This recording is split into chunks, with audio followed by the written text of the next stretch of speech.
अशाच माणसाला वेड म्हणतात आणि वेड झाल्याशिवाय जगात कुठलंही काम चांगलं होत नाही. वेड म्हणजे जो विषय घेतलाय त्या विषयासाठी वेड. बर का, लोकांनी म्हटलं पाहिजे की हा विषय ना कानेकर येणा माणूस. कानेकरांनी समजायचं की आपण एकदम 100% योग्य आहे. या विषयाची माझी ओळख आहे की का संविधानाच्या संदर्भात कानेकर बोलतात, असं झालं पाहिजे तेव्हा तो विषय पुढे गती घेऊ शकतो, अन्यथा तो विषय अजिबात गती घेऊ शकत नाही. त्यामुळे संमेलन हे अशा पद्धतीने आहे. माझा इथे याचा कन्क्लुडिंग, या मुद्द्याचं कन्क्लुडिंग असं आहे की एका विषयावरती साहित्य संमेलन घडवण्याची परंपरा आमची आहे. माझ्या समोर संविधानाचा प्रश्न गेली 50 वर्ष आहे. या संविधानाच्या प्रश्नावर संविधानाच्या विद्वानांनी एकत्र बसावं आणि या संविधानाला कशा पद्धतीने त्याची चिरफाड केली. कागदावरती सगळी तत्व जिवंत आहे, परंतु प्रत्यक्षात संसदेमध्ये सुद्धा संविधानाच्या विरोधामध्ये LPG पास होतो, खाजगीकरण, उदारीकरण, जागतिकीकरणाचं सगळं पास होतं. बाबासाहेब आंबेडकरांचा जो राज्य समाजवाद आर्थिक दृष्टिकोनातून या देशामध्ये संविधानाच्या माध्यमातून बाबासाहेब आंबेडकरांनी कल्याणकारी समाजाची जी व्यवस्था आहे ती व्यवस्था दिली होती, ती अधिकृतपणे 1991 साली 4 जुलै, 21 जुलै, 22 जुलै आणि 23 जुलै भारतीय संविधानामध्ये नरसिंहराव पंतप्रधान असताना, डॉक्टर मनमोहन सिंग अर्थमंत्री असताना, BSP असेल, RP असेल, जेवढ्या आंबेडकरवादी संघटना होत्या 1991 साली संविधानाचा 4था धडा निकामी करत असताना आपण सगळ्यांनी कुठल्या तरी सरकारला पाठिंबा दिला होता. आता पश्चाताप करून काय उपयोग, कारण आपण चिंतन करत नाही. प्रत्येक वर्षी संमेलन परिषदा भरवतो, परंतु संविधानाचं 4थं मार्गदर्शक तत्वाचं कलम निकामी करून राज्य समाजवादाचा सिद्धांत कडून काढून देशामध्ये अधिकृतपणे 1991च्या जुलैमध्ये डॉक्टर मनमोहन सिंगांनी या देशामध्ये LPG म्हणजे अधिकृतपणे भांडवलशाही स्थापन केली. त्याच दिवस तर राष्ट्रीयकरणाचा मुद्दा संपला, त्याच दिवस तर राज्य समाजवादाचा मुद्दा संपला, त्याच दिवस तर राज्य कल्याणकारी व्यवस्था होती ती संपून त्या ठिकाणी मिश्र अर्थव्यवस्थेच्या ठिकाणी, मिक्स्ड इकॉनॉमीच्या ठिकाणी फ्री इकॉनॉमी म्हणजे भांडवलशाही व्यवस्था या देशामध्ये 1991च्या जुलै महिन्यामध्ये भारतीय संसदेमध्ये पास झालेली अधिकृतपणे असताना सुद्धा आम्ही प्रचंड पताने म्हणतो की बाबासाहेब आंबेडकरांचं संविधान हात लावू देणार नाही, अशी भानगड आहे. त्याच्यामुळे आम्ही या ठिकाणी असं म्हणतो की संविधानाचा प्रश्न आहे. 50 वर्ष संविधानाच्या विद्वानाने संविधानावरतीच संमेलन घ्यावं. बाबासाहेब अर्थतज्ञ होते, MA, PhD, DSc, LLD, DLitt, bar, at law, एवढ्या 7 बाबासाहेब आंबेडकरांच्या डिग्री आहेत. त्याच्यातल्या डॉक्टर आपला ही अमेरिकेने 5 जून 1952 साली डॉक्टर बाबासाहेब आंबेडकरांनी संविधान ग्रेट लिहिलं म्हणून बाबासाहेब आंबेडकरांना ही पदवी मिळाली आणि उस्मानिया विद्यापीठाने बाबासाहेब आंबेडकरांना लिटरेचरची पदवी दिलेली आहे. या 2 पदव्या सन्माननीय, बाकीच्या 4 पदव्या आहेत. या 4 पदव्यामध्ये बाबासाहेब आंबेडकरांनी जी लंडनमध्ये बॅरिस्टरीची डिग्री घेतली, या बॅरिस्टरीची डिग्री वकिलीचा उदरनिर्वाहासाठी व्यवसाय करण्यासाठी ही डिग्री, बाकीच्या MA, PhD, MSc, DSc या ज्या 4 डिग्र्या आहेत त्या 4 डिग्र्या बाबासाहेब आंबेडकरांनी अर्थशास्त्राच्याच घेतलेल्या आहेत. अर्थशास्त्राच्या 4च्या बाबासाहेब आंबेडकरांनी आपल्या आयुष्यामध्ये अभ्यास करून संशोधन करून घेतलेल्या डिग्र्या ह्या मात्र अर्थशास्त्राच्या आहेत. वकिलीची डिग्री. आपण विचार करायला पाहिजे होता की बाबासाहेब आंबेडकरांनी अर्थशास्त्रावरलाच अभ्यास का केला, आणि आपण विचार करणार नाही हे बाबासाहेब आंबेडकरांना माहित होतं.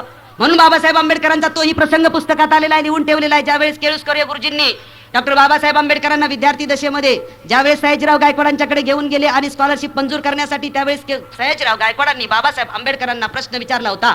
विद्यार्थी दशेतले बाबासाहेब आंबेडकर सयाजीराव गायकवाड प्रश्न विचारतात, भीमराव, जर तुम्हाला परदेशामध्ये जाण्यासाठी जर स्कॉलरशिप मंजूर केली तर परदेशामध्ये तुम्ही नक्की शिक्षण कोणतं घेणार?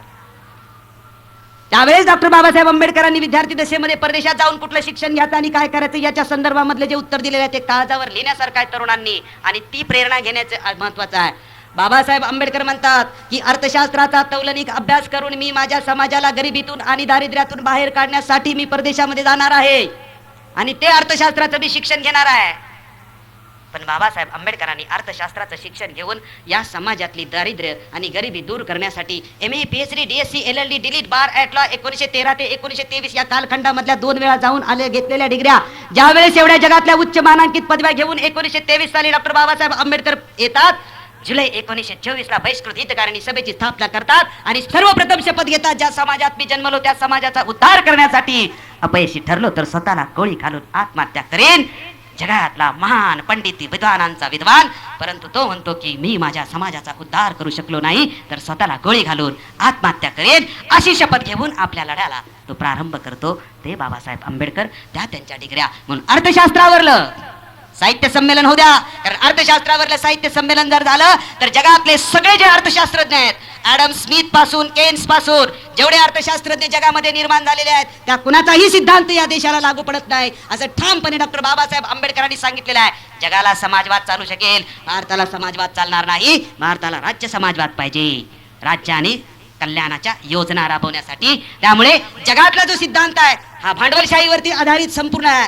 जगातला सिद्धांत कुठलंही अर्थशास्त्राचं पुस्तक असेल तर ही पाश्चात्य सगळे शास्त्रज्ञ आहे आणि त्याच्यावरती आधारलेला आहे. डॉक्टर बाबासाहेब आंबेडकरांचे अर्थशास्त्राचे विचार फक्त ठराविकच नाही आहेत. प्रत्येक सिद्धांत या देशाला पुढे घेऊन जाण्याचा तो सिद्धांत आहे. म्हणून अर्थशास्त्रावरती जर आपण चिंतन केलं तर युनियन कशा बांधायच्या, उद्योग कसा उभारायचा, आर्थिक उन्नती कशा पद्धतीने करायची, व्यापार कसा करायचा, हे सगळं डॉक्टर बाबासाहेब आंबेडकरांनी आपल्या आर्थिक विचारात संशोधनामध्ये सगळं जसं तसं सांगून ठेवलेलं आहे. जग त्याचा अभ्यास करतंय पण भारतामध्ये मात्र त्याचा अभ्यास किंवा त्याची अंमलबजावणी होणार नाही. का तर बाबासाहेब आंबेडकरांच्या अर्थशास्त्राच्या विचाराप्रमाणे जर या देशामध्ये कल्याणकारी राज्याची व्यवस्था आणि बाबासाहेब आंबेडकरांना 100% अपेक्षित असलेला स्टेट्स अँड मायनॉरिटी मधला राज्य समाजवाद, जसाची तसाला शेतीचं राष्ट्रीयकरण झालं आणि बाकी सगळ्या उद्योगांचं जर राष्ट्रीयकरण झालं तर या देशातल्या बहुजनांचं कल्याण होईल आणि बहुजन सत्तेच्या खुर्चीत जाईल, त्याच्या अन्न वस्त्र निवाऱ्याचा प्रश्न संपेल. हेच तर इथल्या 3.5% आणि राहिलेल्या 11.5 म्हणजे एकूण 15%ला नको असल्यामुळे बाबासाहेब आंबेडकरांचं अर्थशास्त्रावर नको. तुम्ही जयंती मोठी करा, 10,000 रुपये डोनेशन घ्या, जत्रा तुम्ही मोठ्या मोठ्या भरवा, परंतु तुम्ही कार्यक्रम मोठे मोठे करा, पण पर्टिक्युलर विषयावर चर्चा करू नका. विषय कानेकरांनी कुठलेही द्यावे पण विषयाला सोडून सगळ्यांनी बोलायची आमच्या अंगाला अंगवळणी पडलेली आहे. कारण कार्यक्रम काही केलं तरी आउटपुट कुठल्याही पद्धतीने निघता कामा नाही, अशा पद्धतीने आपण करतो. अर्थशास्त्रावर झालं पाहिजे. अरे कायद्यावर हो द्या, जगातल्या कायद्याचा बादशाह आहे तो, सगळ्या डिग्र्या घेतलेला आहे, जगात सर्वश्रेष्ठ असं संविधान लिहिलं. म्हणून अमेरिकेची कोलंबिया विद्यापीठ बाबासाहेब आंबेडकरांना 5 जून 1952ला मानवी हक्काचा चॅम्पियन म्हणून जगामध्ये ज्यावेळेस बाबासाहेब आंबेडकरांना doctor of law LLD he degree देते आणि जगमान्य करतं की सर्वश्रेष्ठ मानवी कल्याणाचा दस्तऐवज डॉक्टर BR आंबेडकरांनी लिहिलेला आहे. 2003 साली पुन्हा त्याच विद्यापीठाला 250 वर्ष पूर्ण झाली, पण जगातल्या 250 लोकांचं, जगप्रसिद्ध 250 लोकांना एकत्र घेतलं. 64 त्याच्यामध्ये नोबेल पारितोषिक आहेत, 2 अमेरिकेचे राष्ट्राध्यक्ष आहेत आणि जगातले 1 नंबरचे नोबेल पारितोषिक आणि हिस्टॉरियन जग घडवणारे आहेत. या 250 लोकांच्या विद्वानामध्ये माझ्या बापाचा विद्वत्तेमध्ये पहिला नंबर लागलेला आहे. किती मोठी गोष्ट आहे. भारताने त्याच्याबद्दल काही नाही त्याचे सन्मान केला, पण मला तरी आहे विद्वानांचा शिरोमणी म्हणून पुस्तक त्या प्रसंगावरती मी लिहिलेलं आहे. त्यामुळे अर्थशास्त्राचं साहित्य संमेलन झालं पाहिजे, कायद्याचं साहित्य संमेलन झालं पाहिजे, समाजशास्त्राचं साहित्य संमेलन झालं पाहिजे. अरे राज्यशास्त्राचं साहित्य संमेलन घ्या ना, ऐक्याचा प्रश्न सुटून जाईल. राज्यशास्त्राचं संमेलन घ्या, राजकारण कसं करायचं कळेल. समाजशास्त्राचं संमेलन घ्या, समाज कसा घडवायचा कळेल. आज बौद्ध समाज डॉक्टर साहेब कुठे आहे? समाज नाही, आपण गटातटामध्ये विखुरलेली गटातटांची व्यवस्था आहे. समाजाची व्यवस्था पाहिजे होती जी 56च्या अगोदर होती, त्याला भावकी म्हणत असाल, परंतु भावकीच्या विरोधात जायची हिंमत होती का 56च्या अगोदर कुणाची? आपल्या समाजात आपल्या गावामध्ये जे आपली घरं असतील 10-20, त्या 10-20 घरांच्या विरोधात जाण्याची कुणाची हिंमत होत नव्हती. वाळीतच टाकले की त्याला पाणी उपयोग दिले नाही, त्याच्या लग्नाला जायचं नाही, त्याच्या घरातली पोरगी कुणी करायची नाही आणि त्याचे नातेवाईक कुणीच त्याच्याकडे येणार नाही. का तर त्याला त्याच्या वस्तीनं वाळीत टाकलेला आहे. आपण जर त्याच्या घरी गेलो तर आपल्याला आपली वस्ती वाळीत टाकेल. फाशीच्या शिक्षापेक्षा मोठ्या शिक्षा होत्या, त्यालाच आज आपण कोड ऑफ कंडक्ट असं म्हणून ते सगळं आणूया की धम्म स्वीकारला. अरे धम्म स्वीकारल्यानंतर तुझी मुक्ती झाली, पण तुला स्वैराचार दिला नाही रे बाबा. जगात निसर्गाचा नियम आहे की अतिरेक होता कामा नये आणि स्वैराचार म्हणजे विध्वंसाचं कारण आहे आणि त्या विध्वंसाचा मार्गच की मी स्वीकारला. नाव बाबासाहेबांचं घेतलं पण मार्ग मात्र मी विध्वंसकाचा शिकला. बाबासाहेबांनी सांगितलं की समूह समाज व्यवस्थेचा सिद्धांत स्वीकारू नको. पवित्र नीती हा शब्द बौद्ध आणि धम्म त्याच्यातला तो वाचा तुम्ही पान की हा समूह व्यवस्थेचा मार्ग स्वीकारू नको, म्हणजे आपल्या भाषेत गटातटाचा मार्ग स्वीकारू नको. तू एकसंघ समाज व्यवस्थेचा मार्ग स्वीकार. एकसंघ समाज व्यवस्थेचा प्रवास फक्त 54 दिवस बौद्धांचा झाला.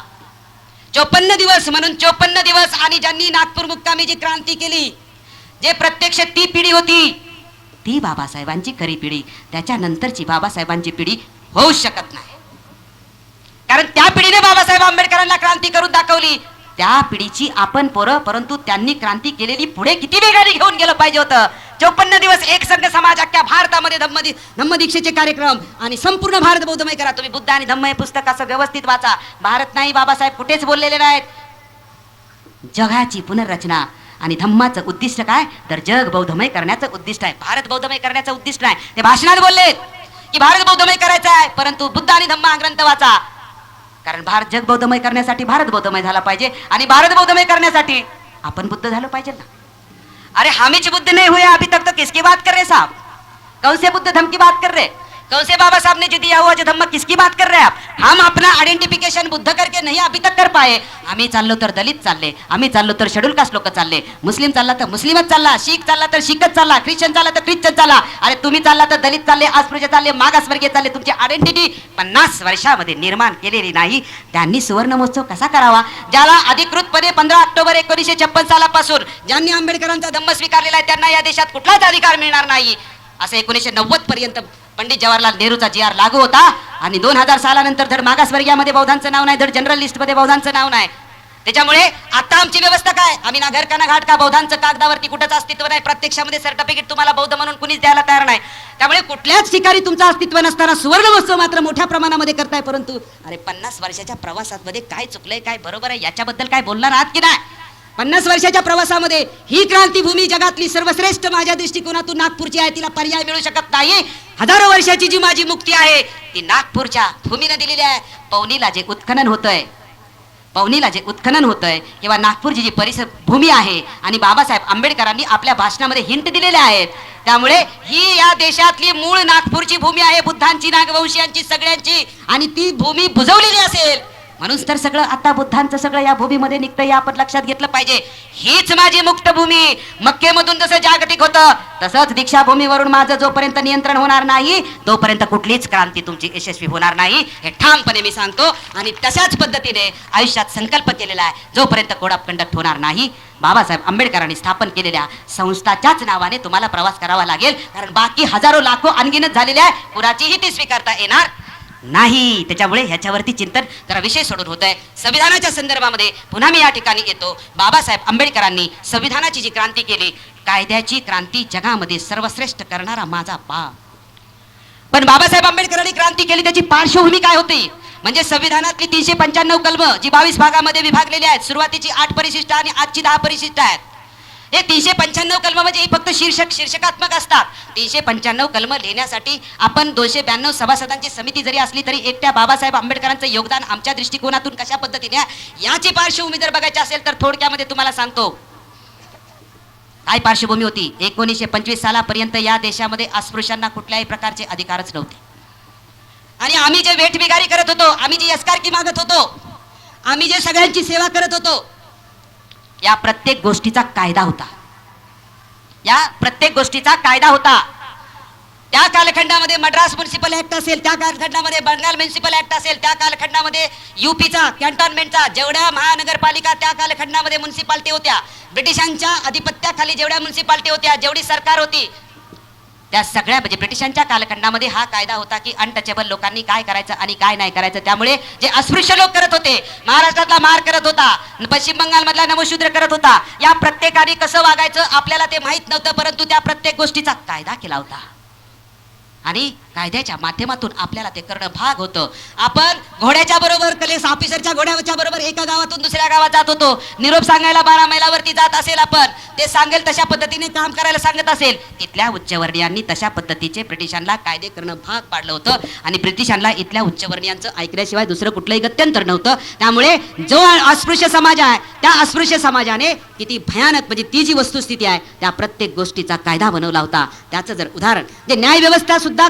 इंग्रजांच्या काळामधली अस्पृश्यता कशी पाळत होती त्याचं उदाहरण जर तुम्हाला द्यायचं झालं तर व्हॅलेंटाईन चिरोल नावाचा जो इंग्रज साहित्यिक आहे त्याने लिहिलेला आहे मद्रास हायकोर्टाच्या संदर्भामधले मद्रासमधले जे अनटचेबल आहेत, जी अस्पृश्य मंडळी त्या कालखंडामधली आहे, या अस्पृश्य मंडळींनी कोर्टामध्ये कुठलीही केस जरी टाकायची असेल तर त्यांना कोर्टाची पायरी चढता येत नव्हती.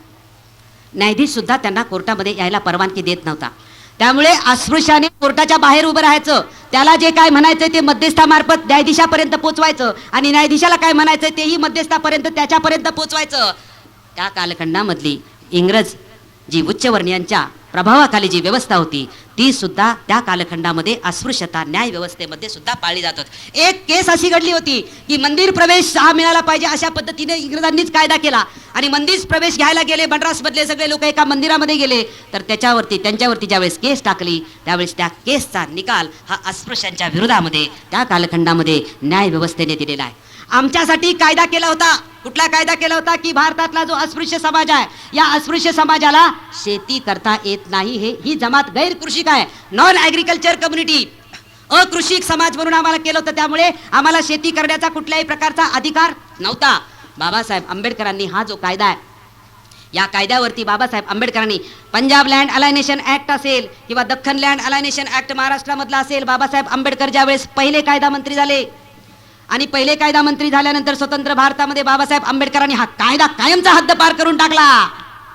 त्यावरती बाबासाहेब आंबेडकर असं म्हणतात, अरे बॅरिस्टर झालेल्या माणसाच्या नावावरती हजारो एकर शेतीची जमीन घेऊ शकतो, परंतु त्या शेतीतच राबणारा मात्र खेड्यापाड्यातला जो मागासवर्गीय समाज आहे त्याला मात्र एक तुकडा सुद्धा खरेदी करण्याचा अधिकार नाही. त्याचं कारण फक्त एकच आहे की त्या बॅरिस्टरची जमात ही कृषिक जमात म्हणून ठेवली, ऍग्रिकल्चर कम्युनिटी म्हणून आहे, आणि ही मात्र जमात तुम्ही नॉन ऍग्रिकल्चर म्हणून टाकलेली आहे. म्हणून त्याला गवताची काडी सुद्धा उगवण्याचा ज्याला अधिकार नाही, तो मात्र कितीही जमीन शेतकरी होऊ शकतो, आणि जो तिथे मेहनत करतो त्याला होऊ शकत नाही. हा जगातला अतिशय मोठा विषमतेचा कायदा आहे. आणि पार्लमेंटमध्ये बाबासाहेब आंबेडकर सांगतात की अशा पद्धतीचे कायदे हद्दपार कायमचे करून टाकण्याचा मी विडाच उचललाय, असं बाबासाहेब पार्लमेंटमध्ये ज्यावेळेस सांगतात त्यावेळेस बाबासाहेब कायदे मंत्री झाले नसतं तर कसं झालं असतं. कारण आपण जर लक्षात घेतली ही 1925 आणि बाबासाहेब आंबेडकरांच्या अगोदरची जर पार्श्वभूमी जर आपल्या लक्षात आली असेल तर कायद्याने सगळ्या गोष्टी करून टाकल्या होत्या. प्रत्येक गोष्टीचा कायदा होता. तुम्ही काम काय करायचं, तुमची शेत जमीन तुम्ही करायची नाही, सेवा कशा करायच्या, प्रत्येक म्युन्सिपाल्टीचे ऍक्ट, सगळ्यात महत्वाचा ऍक्ट आणि मुद्दा बंद करतो की सगळ्यात महत्वाचा ऍक्ट आहे की अस्पृश्यांनी फक्त सेवाच करायचा, झाडू मारायचा. आणि याचा कायदा आहे प्रत्येक पंजाब म्युन्सिपाल्टीच्या ऍक्ट मध्ये तुम्ही जाऊन बघा, अस्पृश्य जर झाडू मारायचं काम करणार 1-2 दिवस जर गैरहजर राहिला तर त्याला 1 किंवा 2 महिन्याच्या सजा आणि 50 किंवा 100 रुपये दंड होता. त्यामुळे आता आपण झाडू मारतो, बरीच आपल्या अजूनही खेड्यापाड्यामधल्या म्युन्सिपाल्टीच्या मध्ये आपलीच लोक झाडू मारतात, परंतु त्यावेळी ते झाडू मारत होते, त्यांना शिक्षा होती, गैरहजर राहिला की लगेच जेलमध्ये टाकत होते आणि 50-100 रुपयाची शिक्षा करत होते. अशा प्रकारचे क्रूर कायदे त्या कालखंडामध्ये होते. या पार्श्वभूमीवर तुम्ही संविधानाकडे बघा, कारण प्रत्येक गोष्टीचा क्रांतिकारी कायदा बाबासाहेब आंबेडकरांनी केला. बाबासाहेब आंबेडकरांच्या अगोदर बाबासाहेब आंबेडकर म्हणतात, कायद्याची क्रांती करण्याच्या अगोदर बाबासाहेब आंबेडकर काय म्हणतात, मनुस्मृतीपासून बाबासाहेब आंबेडकर सुरू करतात आणि संविधानिक क्रांती यशस्वी करतात. बाबासाहेब आंबेडकर वाक्य वापरतात की मनुच्या अगोदर सुद्धा जाती व्यवस्था होतीच. मनुच्या अगोदर जाती व्यवस्था नव्हती अशातला काही प्रकार नाही. मनुच्या अगोदर सुद्धा जाती व्यवस्था होतीच, परंतु त्या जाती व्यवस्थेला क्रूरपणे आपल्या मनुस्मृतीच्या संहितेमार्फत कायदा, नियमन आणि दंडात्मक स्वरूप हे अतिशय प्रचंड मोठ्या प्रमाणामध्ये मनूने दिलं. आणि तेव्हापासून मात्र त्याने कायद्याची क्रांती करून आम्हाला प्रचंडपणे गुलामीमध्ये टाकलं. म्हणून आपल्या लढ्याला प्रारंभ करताना बाबासाहेब आंबेडकर 25 डिसेंबर 1927 ला लढ्याचा प्रारंभ आहे, कायद्याच्या क्रांतीचा प्रारंभ आहे. जी विषमतेच्या कायद्याने हजारो वर्ष आम्हाला गुलामीत ठेवलं होतं ते कायद्याचं डॉक्युमेंट सर्वप्रथम जाळून टाकलं. ते कायद्याचं डॉक्युमेंट सर्वप्रथम जाळून टाकलं आणि तिथून कायद्याच्या माध्यमातून क्रांतीला सुरुवात झाली. मनुस्मृतीने एक जो नियम दिला होता तो एक नियम नष्ट करून त्याच्या जागी दुसरा नियम बाबासाहेब आंबेडकरांनी केला होता. तो मजूर मंत्री होता 42 ते 46 या कालखंडामध्ये केला. आणि त्याच्यानंतर बाबासाहेब आंबेडकरांनी 1930 ते 32च्या गोलमेज परिषदा भरल्या होत्या, त्या गोलमेज परिषदेच्या माध्यमातून केला. आणि कायदा मंत्री असताना या 3 माध्यमातून बाबासाहेब आंबेडकरांनी केला. गोलमेज परिषदेमध्ये फक्त आपण पुणे करारच घेतो, पण गोलमेज परिषदेमध्ये तुम्ही मतदानाचा अधिकार हा बाबासाहेब आंबेडकरांनी या देशातल्या सगळ्या लोकांना मतदानाचा अधिकार मिळवून दिलेला आहे. ती मागणी बाबासाहेब आंबेडकरांची गोलमेज परिषदेमध्ये फार मोठी मागणी होती की या देशातल्या लोकांना 1946 सालापर्यंत कुठल्याही प्रकारे मतदानाचा अधिकार नव्हता. मतदान कोण होता, जो संपत्तीधारक होता फक्त त्यालाच मतदान करायचा अधिकार होता. 2.6% भारतातले लोक फक्त मतदाते 1946 सालापर्यंत होते. स्त्रियांना कुठल्याही प्रकारे मतदानाचा अधिकार नव्हता. जे टॅक्स भरतील आणि श्रीमंत लोक आहेत त्यांनाच मतदानाचा अधिकार होता, बाकी कुणालाही मतदानाचा अधिकार नव्हता. ही मागणी डॉक्टर बाबासाहेब आंबेडकरांनी 30-31-32च्या गोलमेज परिषदेमध्ये केली. आणि या देशातला अनुसूचित जाती जमात आणि ओबीसी अशा सगळ्या लोकांना या देशामध्ये 1 मॅन 1 व्होट 1 व्हॅल्यू असा जो कायमस्वरूपी गुलाम होता त्याला मतदानाच्या माध्यमातून कायमस्वरूपी राजा करून टाकला. रक्तरंजित क्रांती केली असती तरी एवढी मोठी क्रांती कधीच होऊ शकली नसती. माझ्या बापाचं श्रेष्ठत्व याच्यामध्ये आहे की कायद्याचा बादशाह होता, त्याने कायद्याने मला गुलाम केलं होतं, त्याने कायद्याने परत त्याच्या गुलामीला कायमस्वरूपी हद्द करून आमचा साखळ दंड होता तो त्याला साखळ दंड कायमचा टाकून दिला. आणि कायद्याची क्रांती बाबासाहेब म्हणून कायदेशीर बॅरिस्टरची आवश्यकता होती. मनूच्या कायद्याला कायदेशीरच उत्तर देण्यासाठी, त्याच्या संहितेतला प्रत्येक कायदा खुडून काढण्यासाठी डॉक्टर बाबासाहेब आंबेडकरांनी मतदानाचा अधिकार दिला. बाबासाहेब आंबेडकरांनी शेत जमीन करण्याचा अधिकार दिला. बाबासाहेब आंबेडकरांनी कामगाराला मालकच बनवून टाकला की हो. फक्त कामगाराचाच अधिकार नाही दिला, त्याला मालक बनवून टाकला की या देशामध्ये तू काय पण करू शकतोस. काय पण म्हणजे तुला सफाईच्या व्यतिरिक्त दुसरं काहीच करण्याचा अधिकार नव्हता ना. आता तू कारखान्यात जा, कारखानदार हो, व्यापारी हो, तुला जे व्हायचंय ते हो, तू होऊ शकतोस. तुला आता कुणीच अडवू शकत नाही. मी कायदा केलाय आणि मी तसा विडावत चालला होता की तुला असंच करायचं. रक्तरंजित क्रांती केली तरी कुठल्याही रक्तरंजित क्रांतीने जे मिळवू शकलं नसेल ते माझ्या बापाच्या बुद्धीनं ते मला मिळवून दिलेलं आहे. म्हणून रक्ताचा एकही थेंब न सांडता खरी क्रांती असते आणि ती अनेक वर्षाची चिरकाल न म्हणत नाही मी, परंतु तिचा कालखंड मात्र फार मोठा असतो. त्यामुळे बाबासाहेब आंबेडकरांनी मनुस्मृतीला रिप्लेस म्हणजे त्याच्यातलं एक एक तत्व बदलण्याचा प्रयत्न करून आपलं तत्व तिथे समतेचं टाकण्याचा 1946 सालापर्यंत व्यवस्थितपणे प्रयत्न केला. कामगाराचा मालक केला कसा? बाबासाहेबांनी संविधानाच्या अगोदरच कामगाराचा मालक करून टाकला. बाबासाहेब आंबेडकर 42 ते 46 साली मजूर मंत्री होते. त्यावेळेस बाबासाहेब आंबेडकरांनी पहिला कायदा केला, मिनिमम वेजेस ऍक्टचा पहिला कायदा केलेला आहे. कामगारांच्या साठी जी कामगार संहिता आहे ती बाबासाहेब आंबेडकरांनी बनवलेली आहे. ट्रायपार्टी सिस्टम म्हणजे मालक, सरकार आणि कामगार एकत्र बसून सगळ्या कारखान्यावर आणि प्रश्नांच्यावरती चर्चा करेल हा कायदा बाबासाहेब आंबेडकरांनी केलेला आहे. त्यामुळे सर्वप्रथम 42 ते 46 सालामध्ये सगळे कायदे झालेले आहेत.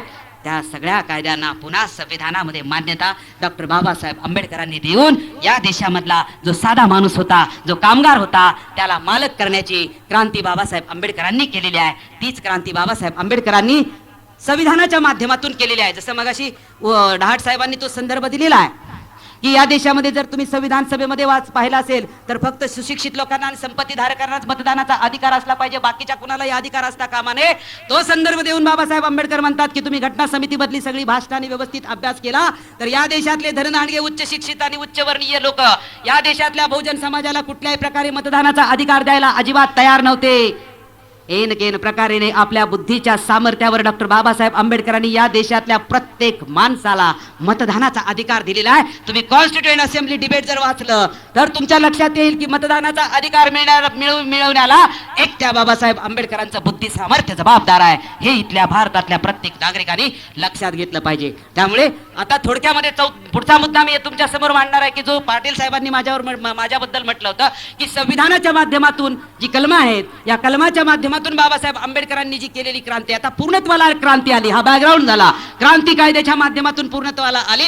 संविधानाचं डॉक्युमेंट बनलं. या संविधानाच्या माध्यमात स्वातंत्र्य, समता, न्याय, बंधुत्व ही 4 तत्व भारताच्या सरनाम्यात टाकून आणि या 4 तत्वांचं काम होतं की बाबासाहेब आंबेडकरांनी जे गणराज्याची सिस्टम म्हणजे पहिल्या 2 वळीमध्ये काय सांगितलेलं आहे, गणराज्याची स्थापना करणं. 1976 साली त्याच्यात समाजवाद वगैरे शब्द टाकलेला आहे, तो बाबासाहेबांचा शब्द नाही. बाबासाहेब आंबेडकरांना समाजवाद शब्दाबद्दल घटना समिती विचारत होती. बाबासाहेब आंबेडकरांना पार्लमेंटमध्ये विचारत होते की बाबासाहेब आंबेडकर अख्खं संविधान तर समाजवादी आहे, मग समाजवाद हा शब्द भारतीय कॉन्स्टिट्यूशन मध्ये कुठेच का तुम्ही वापरत नाही. बाबासाहेब आंबेडकरांना अनेक प्रश्न विचारत होते की तुम्ही हे सगळं समाजवाद सांगताय पण समाजवाद हा शब्द का संविधानामध्ये तुम्ही कुठेही वापरायला तयार नाही. बाबासाहेब आंबेडकरांनी त्याला उत्तर दिलं होतं की तुम्हाला जर वाटत असेल की हे सगळं संविधान जर समाजवाद आहे तर मग अजून फक्त शब्दाचीच तुम्हाला काय आवश्यकता आहे की तो शब्दच मी टाकावा, याच्याशी काय तुम्हाला आवश्यकता आहे. अख्खं डॉक्युमेंट समाजवादाचं तुम्हाला वाटत असेल तर आनंदाची गोष्ट आहे. आता पुन्हा समाजवादाचं आहे असं म्हणायची काय गरज आहे का? काही गरज नाही. 1976 साली मात्र 42व्या अमेंडमेंटच्या माध्यमातून तो आलेला शब्द पुन्हा आहे. समाजवाद शब्द संविधानाच्या सरनाम्यामध्ये आला आणि दुसरा शब्द आला की तथागत भगवान गौतम बुद्धाचा बुद्ध आणि धम्म हा ग्रंथ जर आपण वाचला तर आपल्या ग्रंथामध्ये तिथे ज्यावेळेस संदर्भ तुम्ही वाचाल त्यावेळेस तुमच्या लक्षात येईल 4था भाग वाचताना व्यक्ती हा केंद्रबिंदू तथागत बुद्धांच्या तत्वज्ञानाचा, भारतीय संविधानाचा सुद्धा तुम्ही म्हणता व्यक्ती हा केंद्रबिंदू.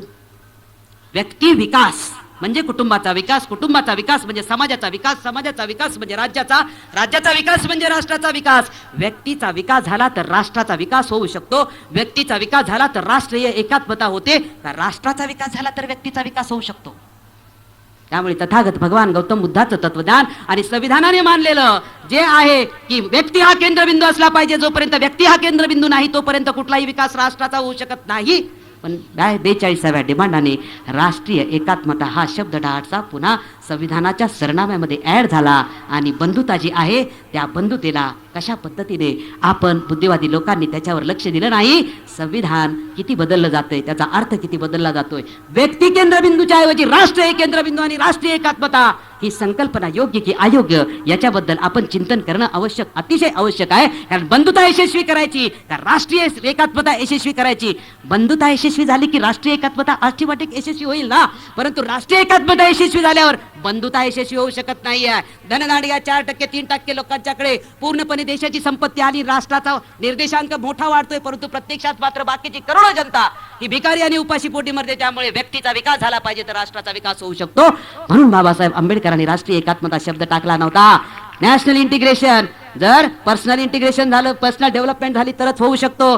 आंबेडकरी चळवळीने याच्यावरती अतिशय म्हणजे काय काय झालंय आपल्या विस्कळीतपणामुळे याच्यावरती फार चिंतन करण्याची आवश्यकता आहे. म्हणूनच एका विषयावर निरंतरपणे आणि 9-9, 6-6 महिने संगती होत होत्या. आपण का 2-2, 3-3 महिने एकच विषय घेऊन तो फायनल करेपर्यंत का बसत नाही आणि सगळ्या विद्वानांची एकमत करून तो विषय फायनल करायचा. कुणी पण कुठे कशाही पद्धतीने विस्कळीत मत मांडण्याला काही अधिकार असणार नाही. व्यक्तीचा फक्त फायदा होईल, मला मोठेपण मिळेल, मी चांगलं भाषण केलं, मी चांगली पुस्तकं लिहिली, त्याच्यातून समाजाला कुठल्याही प्रकारचं आउटपुट मिळत नाही. म्हणून एकच विषय फायनल करण्यासाठी त्या क्षेत्रातल्या विद्वानांनी एकत्र बसून ते विषय फायनल करायला पाहिजे, तर चळवळ गतिमान होऊ शकते. बाबासाहेब आंबेडकरांचं याच्यावर वाक्य सुद्धा आहे की तुम्हाला समाजकारण करायचं असेल तर समाजकारणाचा पूर्ण अभ्यास करा, राजकारण करायचं असेल तर राजकारणाचा पूर्णपणे अभ्यास करा, पण कुठल्याच गोष्टीचं ट्रेनिंग न घेता तुम्हाला कुठल्याही क्षेत्रामध्ये काम करण्याचा अधिकार असता कामा नये आणि तुम्ही ते करू नका.